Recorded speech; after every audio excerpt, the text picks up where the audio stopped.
역대하 4장 역시 솔로몬이 지은 성전에 관한 설명인데 3장이 성전 건물의 구조에 관한 것이었다면 이 4장은 성전 안에 있는 성물들에 관한 것입니다.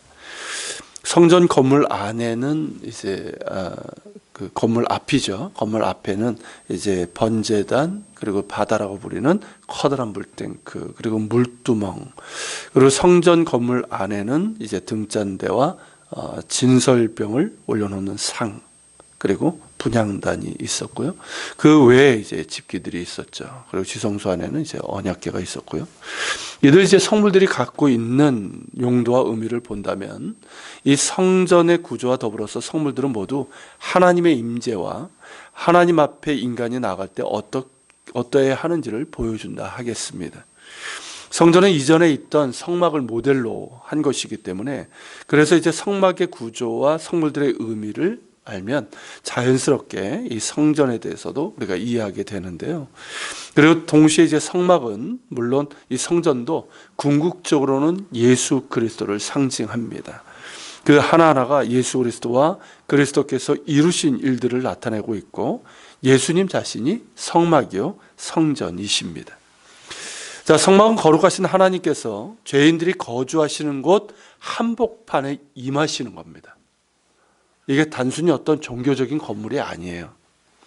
살아계시고 거룩하신 하나님이 죄인들의 거주하는 그 한복판에 임하시겠다, 거기에 거하시겠다고 하신 것이 바로 성막이고 성전입니다. 그렇기 때문에 죄인이 함부로 거룩하신 하나님의 임재를 침범할 수 없습니다. 그렇게 되면 죽임을 당할 수밖에 없습니다. 성막을 통해서 하나님께서 죄인들의 모임 가운데 임재하시는 것은 엄청난 은혜지만 그만큼 위험한 것이기도 했습니다. 그런가 덕에 죄인이 하나님께 나아가기 위해서는 정해진 문, 동쪽 문으로 들어가야만 했습니다. 성막과 성전은 다른 세 면은 다 닫혀 있죠. 그리고 유일하게 동쪽 문만 열려 있는데, 그렇게 이제 성막은 닫혀 있으면서도 동시에 열려 있는 구조입니다. 성전 역시 동쪽에만 문이 나 있습니다. 성막과 성전의 문은 거룩하신 하나님께 나아가고자 하는 자에게는 열려있는 문이고, 끝까지 거절하는 자에게는 어떨까요? 닫혀있는 문이기도 합니다. 예수 그리스도께서 바로 그러지 않습니까? 예수님은 죄인이 하나님께 나아갈 수 있는 유일한 길이요 진리요 생명이십니다. 그 부르심을 듣고 나아가는 자에게는 활짝 열려있는 문이지만, 끝까지 거절하고 들어가지 않는 자에게는 닫혀있는 문입니다. 예수님은 죄인을 부르러 오셨고 지금도 죄인을 부르고 계십니다. 그 음성을 듣고 그 문으로 들어오는 자가 복이 있습니다. 죄사함의 구원을 받고 하나님의 자녀가 되는 권세를 얻게 됩니다. 죄인을 향해서 열려있는 동쪽 문을 향해서 들어가면 번제단이 있죠. 이 번제단은 다른 종교에서의 신들에게 바치는 제물을 위한 것이 아닙니다. 이 성막에만 제단이 있었던 게 아니에요. 바알의 그 신전에도 제단이 있었고 다 제단이 있습니다. 근데 그 제단들은 다 뭡니까? 그들이 원하는, 그러니까 인간 종교에서는 자신들이 원하는 것을 얻기 위해서나 재앙을 피하기 위해서 신을 달랠 목적으로 제물을 바칩니다. 그런 까닭에 성대하고 화려한 제물을 바치는 것이 목적입니다. 그리고 사람까지 제물로 바치는 인신제의까지도 성행했던 것이죠. 그러나 성막의 번제단은 뭡니까? 죄인이 그 죄를 자복하고 회개하는 가운데 하나님의 용서를 구하는 속죄 제단입니다. 번제, 속죄, 속건제, 화목제, 소제 등의 제사가 있지만 그 근본 성격은 속죄 제사입니다. 죄의 삭은 사망이라는 말씀과 피 흘림이 없은즉 사함이 없다는 말씀처럼 죄인은 그 죄를 지고 피를 흘려야지만 사함을 받습니다. 그러나 하나님께서 긍휼을 베푸사 죄인 자신이 아닌 짐승의 피로 대신하게 하셨죠.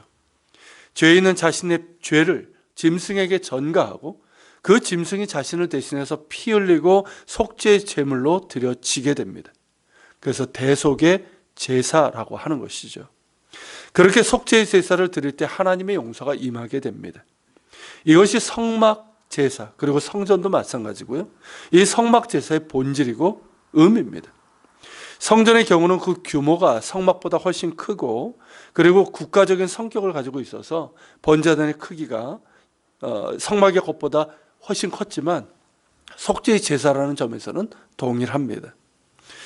구약도 그렇고 신약 성경은 예수님께서 친히 속죄의 제물이 되셨음을 증거하고 있습니다. 짐승으로 바치는 속죄의 제물은 하나님의 궁율로 주어진 거지만 어떻습니까? 일시적이죠. 짐승을 드린 것 아닙니까? 일시적이고 불완전할 수밖에 없습니다. 실제로 메시아가 오시기 전까지 정하신 한시적인 속죄 방법일 뿐입니다.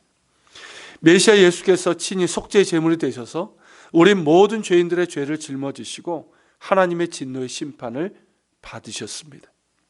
죄인인 우리가 피 흘려야 할 그 자리에 죄 없으신 하나님의 아들께서 대신 피 흘리셨고, 죄인인 우리가 받아야 할 하나님의 진노를 사랑하는 아들께서 받으셔야만 했습니다.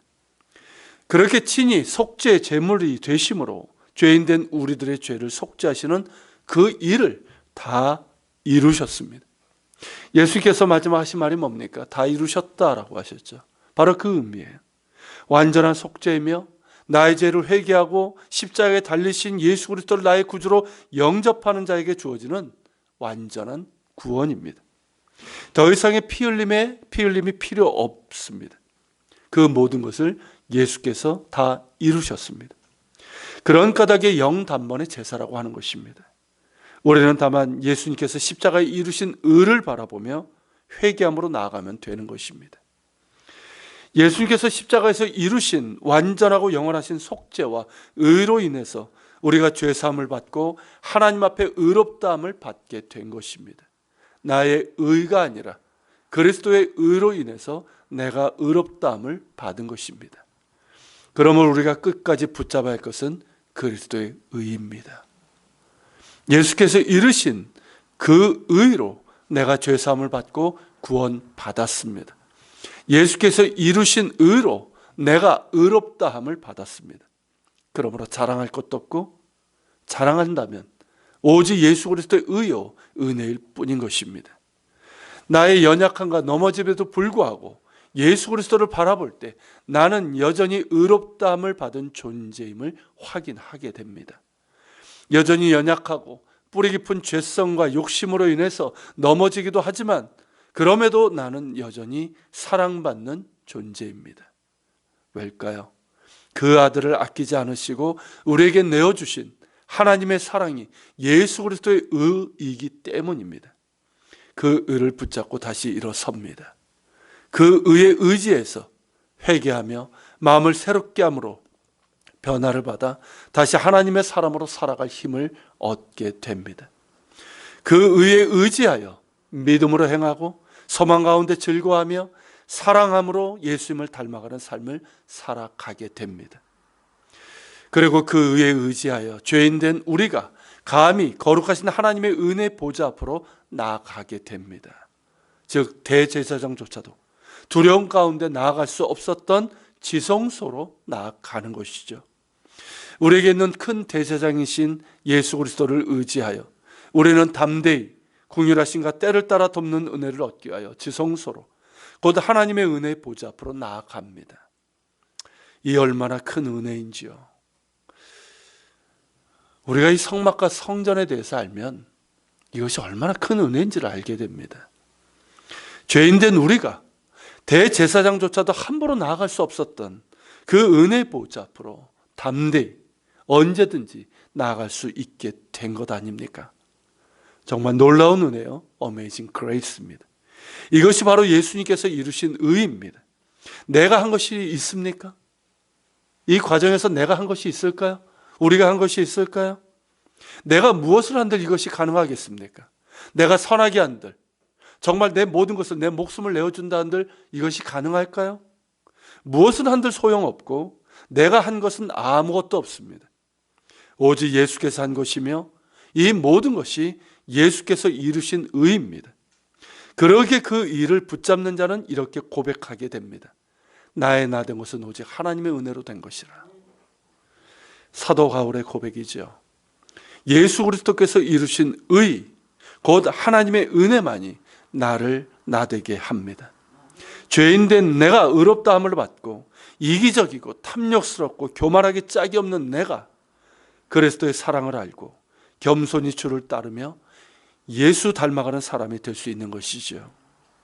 이 은혜를 아는 자들이 바로 그리스도인입니다. 이 은혜를 알 때 더 이상 종교인에 머물지 않게 됩니다. 여러분, 종교인이 뭡니까? 자기 필요와 만족을 위해서 하나님이 필요한 사람이에요. 그렇게 자기 필요와 만족을 위해서 하나님을 찾는 종교인의 자리에 더 이상 머물지 않게 됩니다. 나를 살리시고 의롭다 하시며 참된 자유와 평안과 기쁨을 주시고 또 진정한 삶의 의미와 목적을 알게 하신 예수 그리스도, 주님을 사랑하며 더욱 깊이 알아가며 주님을 전하고 주님을 닮아가며 주님을 영화롭게 하는 삶을 살아갑니다. 바울이 고백한 것처럼 이제는 내가 사는 것이 아니라 내 안에 계시는 예수 그리스도로 살아갑니다. 우리는 사나 죽으나 주님의 것이고 무엇을 먹든지 마시든 주님의 영광을 위해서 살아갑니다. 이것이 바로 그리스도 안에 사는 것이고 그리스도와 함께 사는 것이며 먼저 하나님의 나라와 의를 구하는 삶입니다. 그리스도께서 이루신 의를 알고 그 은혜를 기억하며 또 그 은혜 가운데 살아가면서 그리스도 안에 살고 그리스도와 함께 사는 가운데 하나님의 나라와 의를 구하는 삶을 살아가는 우리 모두가 될 수 있기를 바랍니다. 같이 기도합시다. 주님, 오늘은 성막, 성전의 그 성물들을 통해서 예수 그리스도께서 이루신 그 온전한 완전한 의를 우리가 같이 나누었습니다. 이 시간 우리가 주님 앞에 나왔지만 우리가 바라볼 것이, 우리가 붙잡을 것이 무엇입니까? 오직 예수 그리스도께서 이루신 의인 줄 압니다. 예수께서 이루신 의를 바라보게 하여 주시고 그 의를 붙잡는 저희들 되게 하여 주옵소서. 우리가 넘어졌을 때 할지라도, 우리 가운데 교만함이 들어왔다 할지라도 예수 그리스도의 의를 바라보게 하여 주시고 그래서 그 의를 붙잡으며 그 의만을 자랑하고 그 의에 힘입어 하나님의 거룩하신 보좌 앞으로 나아가게 하여 주시옵시고 그래서 그 의에 힘입어 그리스도 안에 살고 그리스도와 함께 살고 하나님의 나라와 의를 구하며 살아가는 저희들 되게 하여 주옵소서. 우리 기도하며 주님 앞에 나아갑시다.